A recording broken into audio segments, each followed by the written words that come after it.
YCP హయాంలో జరిగిన తప్పును సరిదిద్దుతున్నామని సీఎం చంద్రబాబు అన్నారు. కూటమి ప్రభుత్వం అధికారులకు వచ్చాక ల్యాండ్ టైటిలింగ్ చట్టాన్ని రద్దు చేసినట్టు గుర్తు చేశారు. రికార్డులు తారుమారు చేయకుండా పక్కాగా పట్టా ఇవ్వాలని నిర్ణయించినట్లు చెప్పారు. క్యూఆర్ కోడ్తో పట్టాదారు పాస్ పుస్తకాలు ఇస్తున్నామన్నారు. నంద్యాల జిల్లా పర్యటనలో ఉన్న సీఎం చంద్రబాబు కొత్తబుర్జు గ్రామ సభలో పాల్గొని రైతులకు పట్టాదారు పాస్ పుస్తకాలు పంపిణీ చేశారు. ఎన్నికలప్పుడు నేను ఒక మాట చెప్పాను, మీ ఆస్తులు మీ భూముల్ని కాపాడుతానని. ఇప్పుడే మీరు చూశారు, ఒక వ్యక్తి ఆస్తి ఆ రోజు మంత్రిగా ఉన్న వ్యక్తి ఆయన అనుమాయులకు రాసిచ్చేశాడంటే వీళ్ళు ఎంత దుర్మార్గంగా ప్రవర్తించారో ఇది ఒక ఉదాహరణ మాత్రం. ఇలాంటి ఆరోపణలు ఒకటి రెండు కాదు, చాలా వచ్చాయి. అనేక కారణాల వల్లగా మీరు ఒకసారి చూస్తే 3,40,00,000 ఎకరాలుంటే ఇందులో 1.95 crores మొత్తం కలిసి 3,40,00,000 ఎకరాలు రాష్ట్రంలో ఉండే భూమి అంతా. దీంట్లో 22 ఏ కింద ఎస్టేట్ భూమనో గవర్నమెంట్ భూమనో ఇనాం భూమనో వేరియస్ పెట్టి 1,95,00,000 ఎకరాలు పెట్టారు. ఇంకో పక్క గవర్నమెంట్ ల్యాండ్ దీంట్లో చూస్తే 98 లక్షలు ఉంది. ఇంకా పోను 97 లక్షల ఎకరాలు దగ్గర ప్రైవేటు భూములు ఎక్కడికక్కడ ఇష్టానుసారంగా చేసే పరిస్థితికి వచ్చారు. ఇవన్నీ నేను ముఖ్యమంత్రి కాకమునుపు వచ్చినప్పుడు మీరు చూశాను. ఆనాటి పరిస్థితులన్నీ అధ్యయనం చేస్తే చాలా దుర్మార్గంగా చేశారు. ఆ రోజు చేసినప్పుడు మామూలు వ్యవహారం కాదు. ఆ రోజు వీళ్ళు చేసింది ఒక ల్యాండ్ టైటిలింగ్ యాక్ట్ అని తీసుకొచ్చారు. ల్యాండ్ టైటిలింగ్ యాక్ట్ తీసుకొచ్చి అందులో వీళ్ళ సొంత అధికారులు పెట్టుకొని ఎంఆర్ఓ ఉండడు, కలెక్టర్ ఉండడు, దీనిపైన మీరు అప్పీలు కూడా పోవడానికి వీలు లేదు.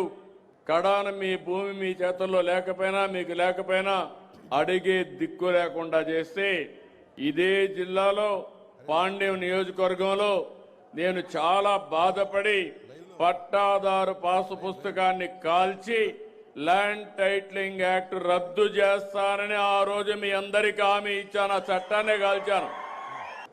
గవర్నమెంట్ వస్తానే నేను మొట్టమొదటిసారిగా ఆ ల్యాండ్ టైటిలింగ్ యాక్ట్ని రద్దు చేశాను.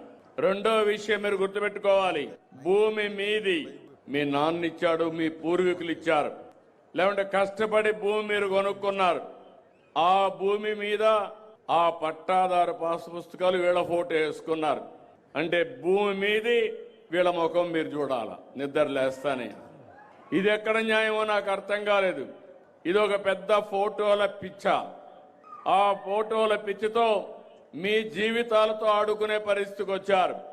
మూడో విషయం మామూలు కాదు, మీ భూమి చుట్టుపక్కల సర్వే నెంబర్లు వేయాలంటే మామూలు రాళ్ళు వేయాలి. ఆ రాళ్ల పైన మంచి గెలాక్సీ గ్రెనైట్ తీసుకొచ్చి ఆనాటి పాలకుడు ఫోటో వేసుకున్నారు, బొమ్మ వేశారు. అంటే ఎంత డబ్బులంటే 750 కోట్లు దానికి ఖర్చు పెట్టే పరిస్థితికి వచ్చారు. ఇంకో పక్క మీరు ఒకసారి చూస్తే ఇదే విధంగా రాజకీయ నాయకులు ఇంటర్ఫేర్ అయ్యి మీ భూమి నాకు ఇస్తావా చౌకగా అని అడిగేవాళ్ళు. ఇవ్వకపోతే అది 22A అని పెట్టేశారు కంప్యూటర్లో. అంతవరకు నీ సొంత భూమి ఆ రోజు నుంచి అది గవర్నమెంట్ భూమి అయిపోయింది. అంటే నువ్వు చేసిన తప్పేంటి? నీ భూమి చౌకగా అడిగితే మీరు ఇవ్వనన్న నేపానికి ఆ భూమి వాళ్ళ గవర్నమెంట్లో పెట్టారు. ఎన్నికలప్పుడు నేను ఒక మాట చెప్పాను, మీ ఆస్తులు మీ భూముల్ని కాపాడుతానని. ఇప్పుడే మీరు చూశారు, ఒక వ్యక్తి ఆస్తి ఆ రోజు మంత్రిగా ఉన్న వ్యక్తి ఆయన అనుమాయులకు రాసిచ్చేశాడంటే వీళ్ళు ఎంత దుర్మార్గంగా ప్రవర్తించారో ఇది ఒక ఉదాహరణ మాత్రం. ఇలాంటి ఆరోపణలు ఒకటి రెండు కాదు, చాలా వచ్చాయి. అనేక కారణాల వల్లగా మీరు ఒకసారి చూస్తే 3,40,00,000 ఎకరాలుంటే ఇందులో 1.95 crores మొత్తం కలిసి 3,40,00,000 ఎకరాలు రాష్ట్రంలో ఉండే భూమి అంతా. దీంట్లో 22 ఏ కింద ఎస్టేట్ భూమనో గవర్నమెంట్ భూమనో ఇనాం భూమనో వేరియస్ పెట్టి 1,95,00,000 ఎకరాలు పెట్టారు. ఇంకో పక్క గవర్నమెంట్ ల్యాండ్ దీంట్లో చూస్తే 98 లక్షలు ఉంది. ఇంకా పోను 97 లక్షల ఎకరాలు దగ్గర ప్రైవేట్ భూములు ఎక్కడికక్కడ ఇష్టానుసారంగా చేసే పరిస్థితికి వచ్చారు. ఇవన్నీ నేను ముఖ్యమంత్రి కాకమునుపు వచ్చినప్పుడు మీరు చూశాను. ఆనాటి పరిస్థితులన్నీ అధ్యయనం చేస్తే చాలా దుర్మార్గంగా చేశారు. ఆ రోజు చేసినప్పుడు మామూలు వ్యవహారం కాదు.